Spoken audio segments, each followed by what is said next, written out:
I'm wearing this again. I'm wearing a Fitbit right now. And so I don't like wearing stuff on my wrist. But I have on and off worn activity trackers. And it's just, even though I don't like wearing stuff on my wrist, the upsides of it outweigh the downsides most of the time for me. Because one of the things this does, and also I have to say, Fitbit is now owned by Google, so I'm going to replace this with something else because, I'm surprised you haven't done that already. I know, it's like, so there are other reasons to be skeptical of these things, but the basic thing that this simply tracks the amount of steps I take. It just makes a difference. Because if you're having a super sedentary day, and for me, the typical thing would be that I'm engrossed in a work project, and I'm like sitting here editing videos all day and writing stuff all day and so on. And then you look at this thing and it's like you've taken like 109 steps all day. Just like, oh, okay, that's bad. Mm-hmm. And it just makes it so clear, it makes it so clear to you. And I have found that just by wearing this, I walk more.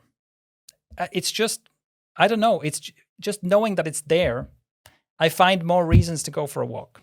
And immediately, within days of wearing this, my average steps a day go from a few thousand to go from maybe 3,000 to closer to 10,000. And especially now, right? We've been in quarantine basically all year. And I've been holed up in my apartment more than usual. And I haven't been pursuing other like movement hobbies and things like that. And this is one of the things that makes a difference for me. It's just being confronted with the reality of how sedentary I am makes me less sedentary. Yeah, and you say that's purely by virtue of being more aware of it. Exactly. So this is the kind of experience I have when it comes to tracking my food. Mm-hmm. Now, I don't consider tracking your food forever.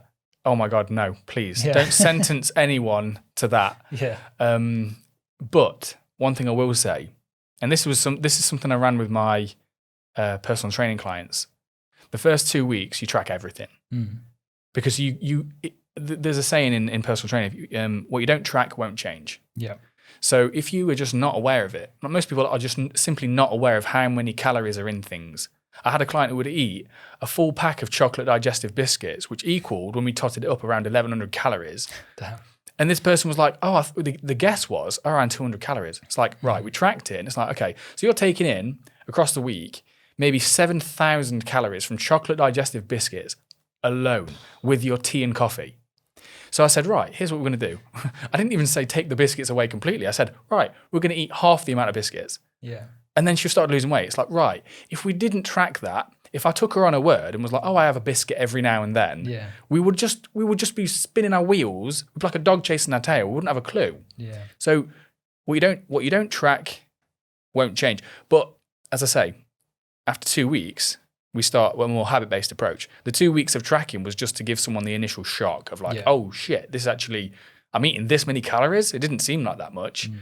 And it seems like the same sort of thing can be applied to the walking too. You track it every day, all across the week. Shit, I burned 5 calories all day. It's like just by virtue of knowing that.